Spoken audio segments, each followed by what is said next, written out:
खुद देखिए, और अगर कोई बात ध्यान में आती है तो पंजाब केसरी 10 हफ्ते तक सच्चाई को करता रहे। अब आइए मैं आपका अखबार बांटूंगा। यस सोहेल। आपने ये कहा कि डेवलपमेंट के बारे में जो सही कहा, द टॉपिक, और मैं तो मेरी इतनी खासियत भी नहीं है कि मैं एंकर बन पाऊं कभी भी। टॉपिक इस समिट का है imagine the India that can be, और आपके पूरे स्पीच में आपने कभी भी रिलीजन का नाम नहीं लिया या हिंदुत्व का नाम नहीं लिया।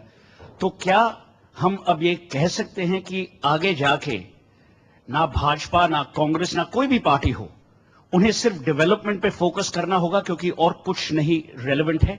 क्योंकि जो अभी भी ताकतें हैं जो कह रही हैं कि भाई रिलीजन, धर्म, हिंदुत्व, वो सब क्या आप समझते हैं कि आगे जाके इस भारत में इररिलेवेंट होगा और इररिलेवेंट हो गया है? अगर गांधी राम राज्य की बात करते थे, और मुझे आज भी लगता है कि गांधी आज भी रिलेवेंट है, और मुझे वो दोनों बातें रिलेवेंट लगती हैं।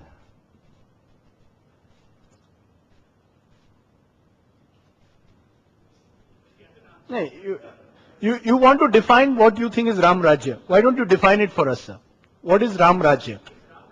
How is Narendra, sir, is Narendra Modi... Mahatma Gandhi ने जो राम राज्य की कल्पना की है, जिसको एक शब्द में कहना है तो वेलफेयर स्टेट की बात की है। और मैं मानता हूं राम राज्य का शब्द का प्रयोग, वो शब्द उनके मन में से उठना, वो बहुत ही स्ट्रांग मैसेज देता है। और मुझे लगता है कि जब से हम वहां से हट रहे हैं तभी से बुराइयां आई है। राजीव शुक्ला। राजीव ने बॉलिंग करता है, न बैटिंग करता है, न एम्पायरिंग करता है। फिर भी क्रिकेट में है।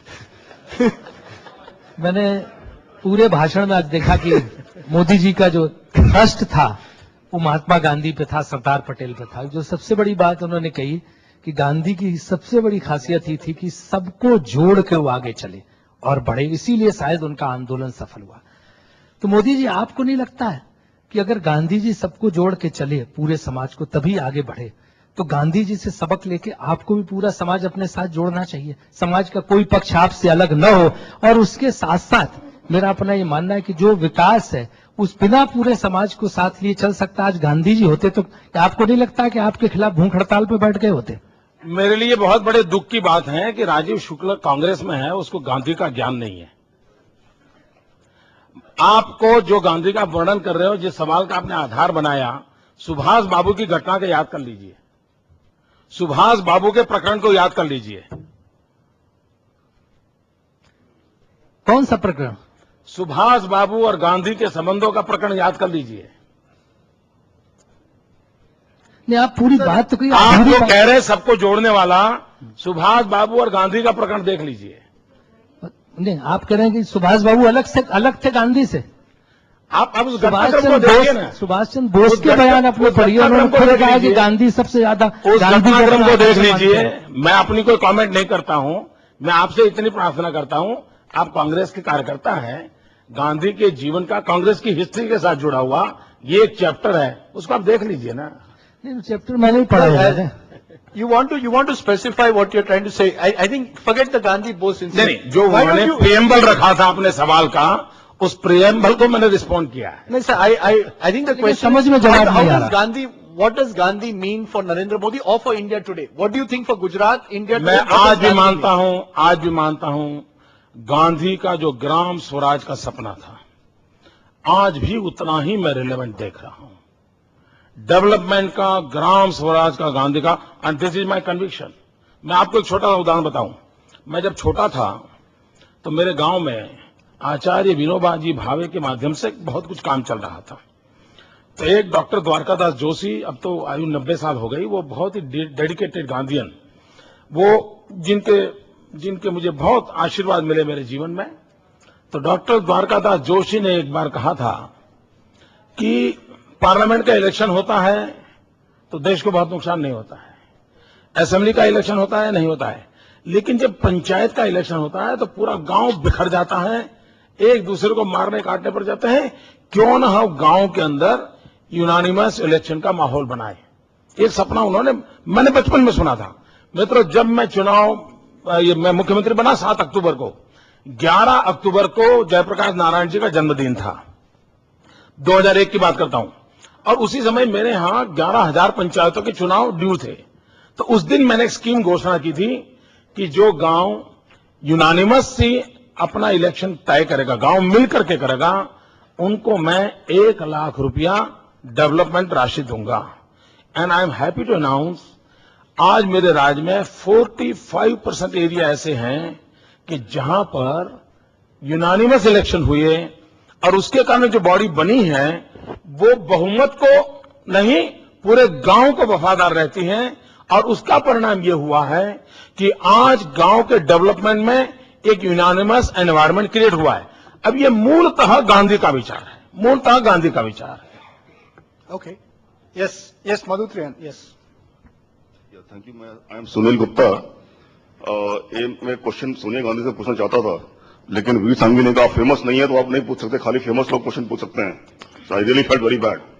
अब ये सवाल सबके लिए है कि मैडम ने भी कहा कि जो प्रेसिडेंट लिया है वो हमें बड़ी खुशी है, वुमेन प्रेसिडेंट आया है, but why do we still now base our politics on religion, caste and gender? Why not on ability? He's saying why do we base politics even today on caste, gender, religion, not on ability? Yeah. Why is she so happy with a woman president? Why not with the ability? भाई मैं क्या जवाब दूंगा? मैं in general, मतलब in general, देखिए, मैं एक ऐसे परिवार में पैदा हूं जिसकी कोई कास्ट नहीं है। मैं ऐसा परिवार में पैदा हुआ हूं कि जहां मेरे फैमिली में कोई पॉलिटिक्स में नहीं है। मैं ही एक एक्सेप्शनल केस हूं, बहुत बड़ा कि जिसकी न कोई जाति है, न बिरादरी है, कुछ नहीं है साहब। एक गांव के अंदर बहुत ही मामूली परिवार में पैदा हुआ हूं और मेरे घर में कोई ग्रेजुएट नहीं है। ऐसे परिवार से आया हूं भाई। Sir, maybe you can take that point. You know, imagine the India that can be. Do you believe this is one of the major conflicts of India? Between those who have come from rural India, perhaps had not had the same access to education, and another India, which has ruled India for much of the last 60 years.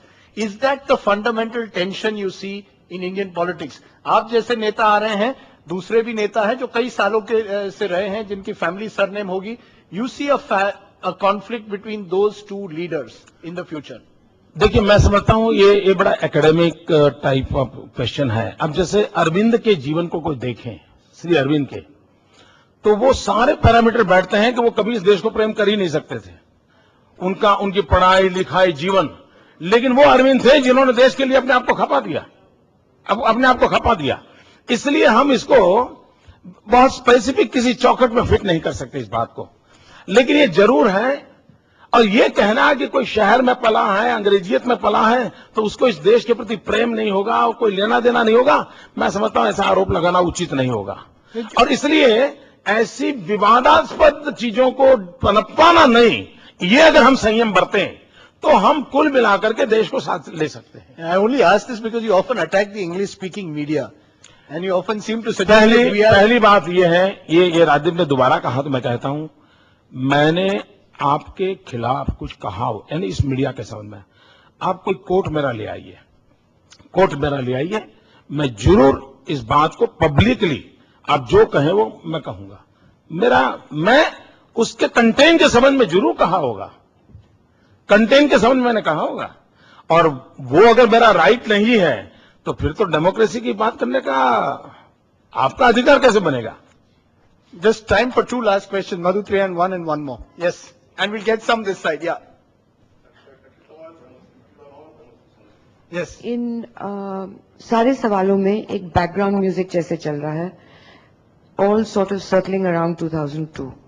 आप भारत को जब का भविष्य देखते हैं, do you imagine an India that is purely Hindu? Is there a place for Muslims in India in the future? ये सवाल उन लोगों की समस्या है कि जो हिंदू और हिंदुत्व को जानते नहीं है। अब देखिए, हिंदुत्व की फिलॉसफी क्या है? वो कहता है एकम सत्य विप्राह बहुधा वदंती। सत्य एक है, उसको जानने जताने के रास्ते अलग अलग हो सकते हैं। दुनिया में अकेला हिंदू ऐसा कहता है कि गॉड इज वन। कभी हिंदू ये नहीं कहता